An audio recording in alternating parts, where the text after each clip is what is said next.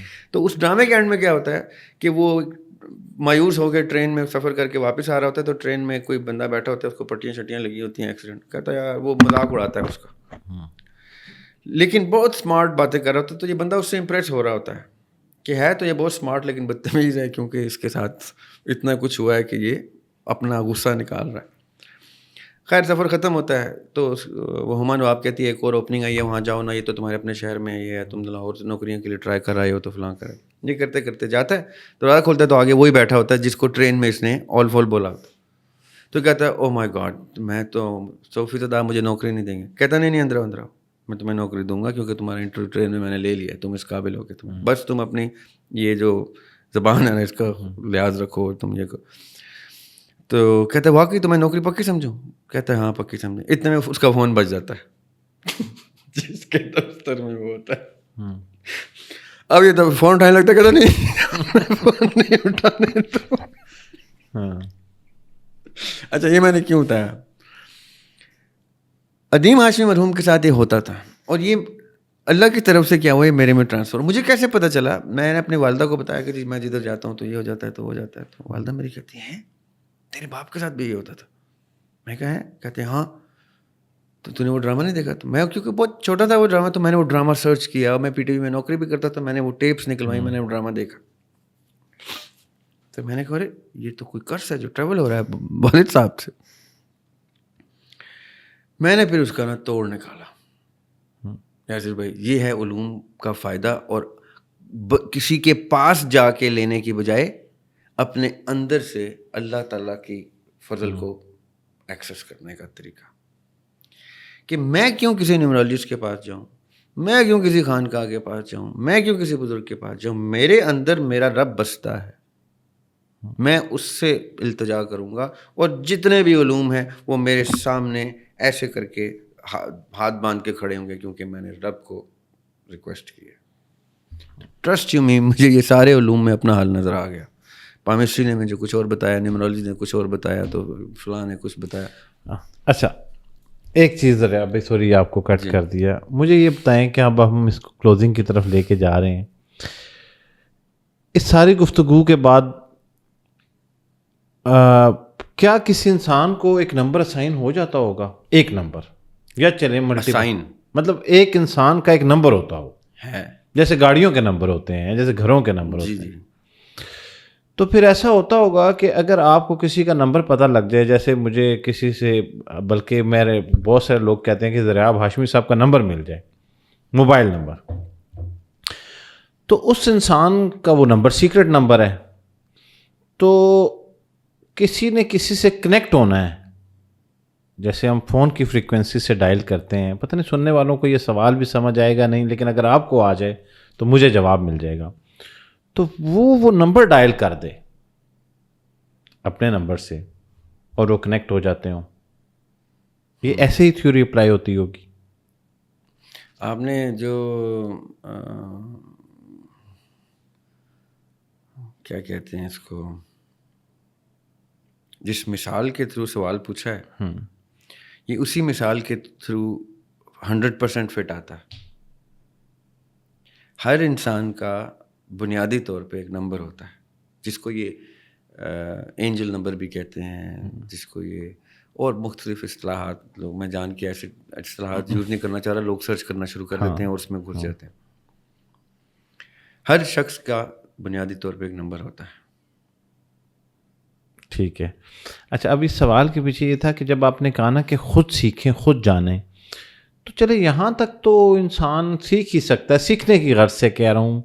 اچھا میں بڑا محتاط رہتا ہوں خود بھی اس طرح کی گفتگو کرتے ہوئے, کیونکہ میں جو آپ سے سوال کر رہا ہوتا ہوں اس کا محض مقصد جو ہے وہ نالج گین کرنا ہے.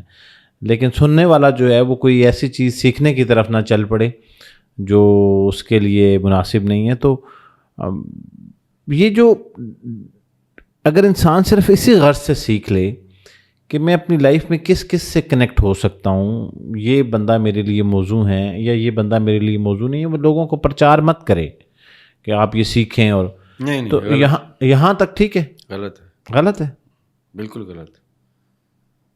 اچھا دیکھیں میں آپ کو ایگزامپل دیتا ہوں.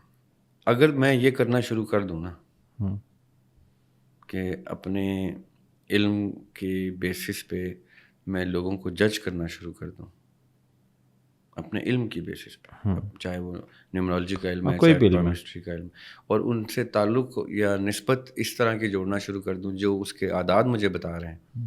توبہ توبہ توبہ. تو میں نے یہ آپ نے بڑا اچھا سوال کر دیا. اب میں آپ کو بتاتا ہوں, جیسے بھائی اس میں نا سائنس کیا ہے اس کے پیچھے. میں نے آپ کو ڈسکشن کی ابتدا میں کہا کہ روشنی جو ہے وہ یہ سب کچھ کر رہی ہے. ان ساری کائنات کے سسٹم کو اعداد میں تقسیم کر کے ان اعداد کا سیکوینس بنا کے یہ پوری کائنات کا سسٹم روشنی چلا رہی ہے. اس روشنی میں میری روح کی روشنی, آپ کی روح کی روشنی, تمام ارواح کی روشنی, اللہ سبحانہ تعالیٰ کی, اللہ نور السماوات, اللہ نور السماوات والارض کی روشنی جو نور ہے, وہ علم کی روشنی, وہ اللہ تعالیٰ کے ایگزسٹنس کی روشنی, اور اللہ تعالیٰ نے جس روشنی کو جتنی اجازت اور اختیار دیا ہے وہ روشنی. یہ صرف روشنی کا کھیل ہے. اب روشنی کیا ہے؟ انفارمیشن, نالج, ہدایت, حکمت. وہ حکمت اتنی منور چیز ہے کہ اس کو روشنی سے تشبیہ دی جاتی ہے, نور کہا جاتا ہے. اصل میں وہ علم ہے. علم وہ روشنی ہے جو آپ کے اندر روح کی صورت میں, میرے اندر روح کی صورت میں ہے. علم وہ روشنی ہے جس کی بدولت یہ اعداد جو ہے نا 1 2 سے لے کے انفینٹ, یہ اعداد علم کی بدولت ہے, اور یہی وہ روشنی ہے. اب میں یہ کیوں کہہ رہا ہوں, میں نے اگر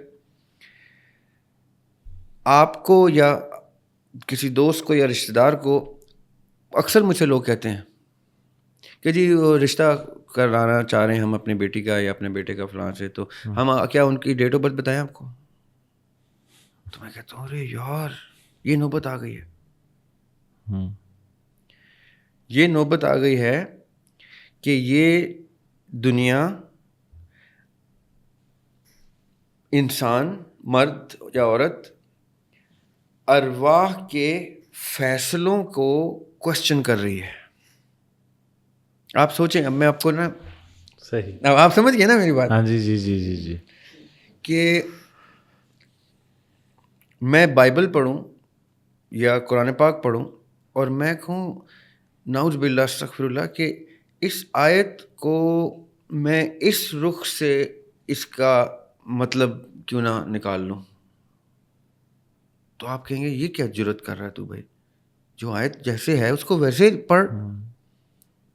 یہ ہے وہ کالا علم جس کو بلیک میجک کہتے ہیں. بلیک میجک قرآن کی آیات سے ڈرائیو ہوتا ہے. آپ کو اس چیز کا پتہ ہے نا؟ Black magic comes out from قرآن پاک کی آیات.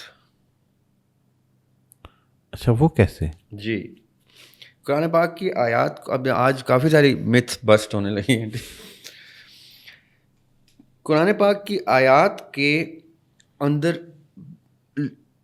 بے تحاشا رموز ہیں. لوگ تو اتنے آرام سے کوئی آیت کو پڑھ لیتے ہیں اور پریشان بھی نہیں ہوتے. خالی بسم اللہ الرحمن الرحیم جو ہے, ایک انسان ساری عمر لگا کے اس کے تمام مطالب بیان نہیں کر سکتا اپنے اوپر. ساری عمر لگا کے بسم اللہ سمجھ سے باہر ہے. جتنی آ گئی سمجھ وہ ہمارے برتن کی کیپیسٹی ہے. بسم اللہ کے اندر جو رموز ہیں, اب وہ اس باٹل میں جتنا پانی آ سکتا ہے میں اتنا مطلب لے سکتا ہوں. پانی سمندر سے بھی زیادہ ہے جو بسم اللہ کا پانی ہے. آپ اس طرح سمجھیں, رائٹ؟ اب کالا علم کرنے والے کیا کرتے ہیں, ان مطالب کو ایکسیس کرتے ہیں, اس مطلب کو ایکسیس کرتے ہیں جس مطلب کا ان کے عمل میں استعمال ہو سکے. اب میں آپ کو اگزامپل دیتا ہوں کہ میرے پاس دوائیاں ہیں, کوئی پیناڈول ہے, کوئی پیراسیٹامول ہے, کچھ ہے, اور مریض آ گیا ہے جس کو بخار بھی ہے اور سر درد بھی ہے, تو میں کیا کرتا ہوں کہ یار یہ اتنی سی پیناڈول لی, اتنی سی بروفین لی, اتنا سا فلاں لیا, یہ مکس کیا تو اس کا بخار بھی چلا جائے گا اور اس کا مسکولر پین بھی چلا جائے گا, وہ ریلیف میں آ جائے گا. میں نے کیا کیا, اپنے مطلب کی دوائی کی مقدار اس کو دی جو میرے علم کے مطابق اس کے دونوں امراض ہینڈل کر لے گا. ڈاکٹر بھی یہی کرتا ہے, فلاں دوائی اتنی دفعہ لیں, فلاں اتنی دفعہ لیں, اتنے دن لیں, ہفتے میں لیں, ٹھیک ہو جائیں گے, اور ہم ٹھیک بھی ہو جاتے ہیں. ایسا کیا منتر پڑا ہے اس نے خالی ٹھیک مقدار میں ٹھیک چیز جو باڈی کو ریکوائرڈ ہے فلاں مرض کو ٹھیک کرنے کے لیے وہ دے دی. عملیات کرنے والے بھی قرآن پاک کی آیات کو اسی طرح ادویات کی طرح دیکھتے ہیں, اس کے ان مطالب کو ایکسیس کرتے ہیں جن مطالب سے ان کا مقصد پورا ہوتا ہے, اور وہ پرسکرائب کر کے ایک تعویذ کی صورت میں اس کے گلے میں ڈلوا دیتے ہیں, یا اس کو کہتے ہیں اس کو ایک بوتل میں رکھ دیں اور اس کا پانی پیتے رہیں. اچھا, اب ہوتا کیا ہے, اکثر لوگوں کو تعویذ ملتے ہیں, جی مجھے میرے گھر میں تعویذ ملا, اس میں کیا لکھا ہوا, اس میں کچھ آیات لکھی ہوئی تھیں, کسی میں کچھ عربی کے وہ حروف لکھے ہوئے تھے, کسی میں کچھ نمبر لکھے ہوئے تھے, تو جی وہ یہ کیا ہے. یہ شرفا بھی کرتے ہیں, خالی عامل نہیں یہ کرتا, شریف لوگ بھی جن کی نیت ٹھیک ہوتی ہے, لیکن ایکسیس کیا کر رہے ہوتے ہیں ان آیات کے وہ مطلب مفاہیم, وہ مطالب جو ان کے اس پرٹیکولر پرسکرپشن کے اوپر ان کو گھول کے پلا دیے جاتے ہیں. اب یہ تو شرفا کی ہو گئی بات. اب آ جائیں آپ قالین والوں کے اوپر, تو وہ کیا کرتے ہیں, انہیں آیات کے سرٹن اینگلز کو ریورس کرتے ہیں, بلیک کر دیتے ہیں. ریورس کرنے کا مطلب ہے آیات کے الفاظ کو ادھر ادھر کر دیتے ہیں, جان بوجھ کے, سوچی سمجھی, ان کو سکھائی جاتی ہے یہ سائنس. وہ ان کو چینج کرتے ہیں, آلٹر کرتے ہیں, وہی تعویذ بناتے ہیں اور کہتے ہیں یہ کسی طریقے سے آپ فلاں جگہ پہنچا دیں, اس کو پلا دیں, اس کے ساتھ یہ کر لیں, اس کو اس کے کپڑے کے اندر سی دیں, کچھ کر دیں, اس کی باڈی کو ٹچ کرا دیں, پانی اس کو بتائے بغیر رات کو بوتل میں رکھیں, وہ جب گھل جائے وہ پانی اس کو ناشتے میں کسی طریقے سے دے دیں, کھانے میں دے دیں, کچھ دے دیں, وہ آپ پھر دیکھیں کیسے 72 گھنٹے میں محبوب آپ کے قدموں میں. یہ کیوں ہوتا ہے, کیسے ہوتا ہے, انہی آیات کے رموز کے ایکسیس کو لینے کے لیے لے کر ہوتا ہے. یہ اتنا دیکھیں, میں کیوں کہتا ہوں آج کی پوڈ کاسٹ کا اینڈ کس پہ کرتے ہیں, کوشش کرتے ہیں. ہمارے برے صغیر کے جو علماء ہیں نا, ان سے میرا بڑا ہی بسد احترام گلا ہے, صرف اس لیے کہ وہ کچھ علوم سے آشنائی نہیں لے سکے, انہوں نے اس علوم کے دروازے بند کر دیے امت کے اوپر, قوم کے اوپر. جبکہ ان کا فرض کیا تھا کہ بھئی میں نے یہ ڈگری لے لی, یہ کورس کر لیا, میں مولانا ہو گیا, میں مفتی ہو گیا. اب میں مفتی ہو گیا نا, اب میں وہ علوم کیوں نہ پڑھ لوں جو لوگوں میں ایک عذاب بن کے پھیلے ہوئے ہیں. نہیں جی بس میں مفتی ہو گیا, میں فتوی دینا شروع کر دوں. تم نے کس لیے مفتی کا کورس کیا تھا میاں, کہ تم بیٹھ کے ممبر پہ بیٹھ کے خالی بیان دیتے رہو؟ یہ تو مطلب نہیں تھا.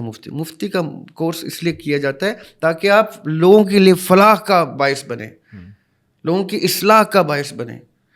آپ کا ڈگری ایک آ گئی نا, بس ٹھیک ہے, سبحان اللہ, بہت اچھا ہو گیا. اب اس سے آگے کی ڈگری بھی تو لو نا میاں, اس سے اور آگے کی ایکسیس کرو, علم لو.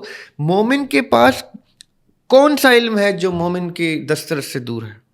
میں باقاعدہ بلیک میجک کو پڑھ کے سیکھ چکا ہوں کہ کیسے کرتے ہیں لوگ. میں باقاعدہ ان علوم کو پڑھتا رہا ہوں. کیوں؟ کیونکہ میں یہ نہیں کہ میں نے رشتہ ایسے کرنا ہے, نو. کل میرا بچہ مجھ سے پوچھے کہ پاپا یہ ایسے کیسے ہوتا ہے, ڈیڈی یہ ایسے کیسے ہوتا ہے, تو میں کہوں بیٹے کسی کے پاس جانے کی ضرورت نہیں, ادھر بیٹھو, روز کے تمہیں 2 لیکچر میں دوں گا, تمہیں سب پتہ چل جائے گا کہ کون سا شخص کالا علم کر رہا ہے, اس سے دور رہو. کون سا شخص نیک طریقے سے, نیک نیتی سے اچھی چیز کر رہے ہیں, اس سے لے لینا, یہ ہوتا ہے فیض. ہم کیا کرتے ہیں یاسر بھائی, ہم دروازے بند کرتے ہیں, ساری کتابیں ہر, اب تو ہماری نیکسٹ جنریشن جو اب آ رہی ہے, ان کے پاس تو انفارمیشن موبائل پہ ہے, یہ تو ہر چیز کا علم لے سکتے ہیں. اب میں یہ کہوں کہ جی فلاں کی بیٹی کا رشتہ فلاں کے بیٹے سے, اس لیے this is like black magic, you are challenging the system that give birth to you. یہ آپ کو اجازت ہی نہیں ہے یہ کرنے کی. کیوں نہیں اجازت؟ کیونکہ اگر آپ نے اللہ تعالیٰ کے توکل کا ایلیمنٹ مائنس کر کے زندگی گزارنی ہے تو پھر آپ یہ ایٹ لیسٹ اتنا ظرف رکھیں کہ کہیں کہ میں مسلمان نہیں ہوں, میں آج دائرہ اسلام سے باہر ہو کے اپنے بیٹی کا رشتہ کرنے لگا ہوں بھائی, کل میں پھر اسلام قبول کر لوں گا. اتنی تو جرت رکھیں نا. اچھا ویسے اس کا کوئی طریقہ یہ, اب کیونکہ ہم ڈسکشن بالکل اور طرف چلی گئی ہے, بہرحال پھر بھی کلوزنگ پہ, کیونکہ یہ سوال تو ہے آپ کے پاس بہت زیادہ آتا ہوگا, سوسائٹی میں سب سے زیادہ پوچھے جانے والا سوال یہ ہے والدین کی طرف سے اولاد کے لیے. تو بہت سارے لوگ جو ہے وہ کہتے ہیں کہ اس کے لیے انسان جو ہے وہ استخارے کی طرف چلا جائے. اب کیونکہ آپ نے کہا کہ مجھ سے لوگ پوچھتے ہیں, تو استخارے والا عمل آپ اس کو دیکھیں, استخارہ جو ہے وہ ایجاد ہی ان توہمات کی نفی کرنے کے لیے ہے کہ اللہ سے رجوع کر لیں. اور استخارہ کیا ہے؟ اس استخارہ کا ترجمہ یہ ہے کہ یا اللہ جو میں کرنا چاہ رہا ہوں, جس چیز کی میں خواہش رکھتا ہوں, اگر وہ میرے حق میں بہتر ہے تو میرا رستہ آسان کر دے, اور اگر وہ میرے حق میں اچھی نہیں ہے تو مجھے اس سے دور کر دے. اسپیسیفک دعا, یہ دعا ہے. لوگ میں نے استخارہ کیا جی اس میں یہ نکلا, جن کیوں نہیں نکلا تیرے استخارے میں میاں؟ یہ سب آل فول ہے, یہ سب بکواسیات ہیں, کوئی استخارے میں کچھ نہیں نکلتا. مطلب استخارہ جو ہے وہ اللہ تعالیٰ سے ایک دعا کا معاملہ ہے کہ میں یہ کرنا چاہ رہا ہوں اور آپ اس پہ راضی ہو جائیں. اس پہ راضی نہیں ہو جائیں؟ نہیں. اگر دیکھیں اللہ تعالیٰ باہر سے بیٹھ کے سب کچھ دیکھ رہے ہیں, ہم فلم کے اندر ہیں, ہمیں تو کل نہیں نظر آ رہا جی. اللہ تعالیٰ تو صدیوں آگے کے علم سے کے عالم ہے. ہم یہ کہتے ہیں یا اللہ اگر یہ چیز جو میں آج پلان کر رہا ہوں کل پرسوں ترسوں آنے والے وقتوں میں میرے حق میں بہتر ہے تو میرا رستہ آسان کر دے. تو ہوتا کیا ہے, کرنے میں وہی اٹھوں گا صبح. اگر میرا رستہ مجھے آسان لگنا شروع ہوا, مشکلیں دور ہو رہی ہیں, تو اللہ تعالیٰ نے مجھے اجازت دے دی ہے یہ کرنے کی, کیونکہ میں نے اللہ سے رجوع کر لیا. اور اگر وہ میرے حق میں بہتر نہیں تھا تو اللہ تعالیٰ کسی نہ کسی رکاوٹ کے تھرو اگلے دن میں کرنے لگوں گا تو کچھ پرابلمز آنا شروع ہو جائیں گی, تو میں کہوں گا اچھا اس کا مطلب ہے اللہ تعالیٰ نے مجھے اشارہ دے دیا ہے کہ یہ میرے حق میں بہتر نہیں. یہ نہیں کہ استخارے میں یہ نکلا, بڑی خواتین کی ٹپیکل بات مجھے ٹکرتی ہے کہ میرے استخارے میں یہ نکلا, کچھ بھی نہیں نکلا. یہ جو آپ کو آیا یہ شیطان کا وسوسہ آیا. اللہ تعالیٰ آپ کے اوپر وحی نہیں نازل کرتے, اللہ تعالیٰ نے وحی کا سلسلہ نبیوں پہ بند کر دیا. اس لیے آپ کو استخارہ کرنے پہ جو وحی آئی ہے نا, قرآن میں لکھا ہوا ہے, وہی ورڈ یوز کیا اللہ تعالیٰ نے کہ شیطان کی طرف سے بھی وحی آتی ہے. ہمارے ایک دوست اس کے لیے جملہ کہتے ہیں کہ یہ استخارہ بالمفاد ہے. جی جو اپنے لیے فائدے میں نظر آ رہا ہے کہہ دیا کہ ایسے ہے. جی. اور یہ قرآن میں آیت ہے کہ شیطان کی وحی بھی ہوتی ہے. وہی ورڈ یوز کیا اللہ تعالیٰ نے شیطان کے ساتھ, تو شیطان نے وہی کر دی ہوگی آپ کو. بھائی اللہ تعالیٰ آپ کے اوپر وہی اب نہیں کریں گے. اللہ تعالیٰ نے آقا علیہ الصلوۃ والسلام کے بعد وہی کا سلسلہ روک دیا ہے. اب الہام ضرور ہو سکتا ہے آپ کو کوئی فیلنگ آ سکتی ہے, انٹویشن آ سکتی ہے, اور انٹویشن جو ہے وہ استخارے سے نہیں آتی. استخارے کا مطلب ہی یہ نہیں اس کو, اور اس کی اردو بھی تو پڑھ لینا کبھی. یہ خالی یہ جس طرح رٹا ہوتا ہے طوطے کی طرح بولے جاتے ہیں, اس کی اردو پڑھ لو بھیا, انگلش پڑھ لو, اردو نہیں آتی تو وہ لکھا ہوا ہے کہ بہت سمپل, جو میں نے ابھی آپ کو ٹرانسلیشن بتائی, یہ ہے استخارے کی دعا. بہت شکریہ دریاب بھائی آپ کا. اور مجھے آپ سے گفتگو کرتے ہوئے ایک احساس رہتا ہے کہ اتنے زگ زیگ کر دیتا ہوں میں بعض اوقات پوڈ کاسٹ کو کہ ایک سے دوسری جانب اور تیسری جانب. آپ لوگوں کا بھی بہت بہت شکریہ کہ آپ لوگ سنتے ہیں اور اتنا اپریشیٹ کرتے ہیں. اور آج کی گفتگو یقیناً ایک خواہش تو آپ کی پوری ہوئی کہ طویل گفتگو ہونی چاہیے. میں نے کوشش کی کہ زیادہ سے زیادہ ٹائم ہم ڈسکس کر سکیں, اور انشاءاللہ نیکسٹ فرائیڈے کو دوبارہ حاضر ہوتے ہیں. سر جزاک اللہ خیر. Thank you so much.